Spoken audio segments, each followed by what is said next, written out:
સુરેન્દ્રનગર જિલ્લાના લીંબડી રાજકોટ હાઈવે ઉપર નંદનવન હોટલ નજીક ગંભીર અકસ્માત સર્જાયો હતો। ત્યારે આ બાબતે વાત કરવામાં આવે તો લીંબડી નેશનલ હાઈવે અકસ્માતનો જોન બની બેસ્યો હોય તેવું લાગી રહ્યું છે। તો મળી આવતી સમગ્ર માહિતી જાણકારી અનુસાર આજરોજ વહેલી સવારે 4 વાગ્યાની અરસામાં ટ્રકની પાછળ એક ટ્રક અન્ય ઘૂસી જતા અકસ્માત સર્જાયો હતો। ત્યારે લીંબડીમાં ક્રેનને બોલાવી કલાકોની ભારે જહેમત બાદ ટ્રક ચાલકને બહાર કાઢવામાં આવ્યો હતો અને તાત્કાલિક સારવાર માટે લીંબડી સિવિલ હોસ્પિટલ ખાતે ખસેડવામાં આવ્યો હતો। ત્યારે આ બાબતે લીંબડી પોલીસને જાણ થતાં પોલીસ પણ ઘટના સ્થળે દોડી આવી હતી અને અકસ્માતનો ગુનો નોંધી તપાસ હાથ ધરી હતી। તો બીજી તરફ વાત કરવામાં આવે તો આ ઇજાગ્રસ્તને વધુ સારવાર માટે અન્ય હોસ્પિટલ ખાતે ખસેડવામાં આવ્યો હોવાનું સામે આવ્યું છે।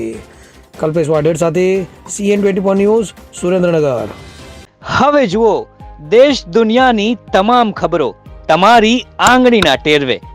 ઉઠાવો મોબાઈલ અને Google Play Store પરથી ડાઉનલોડ કરો અમારી CN24 ન્યૂઝ મોબાઈલ એપ।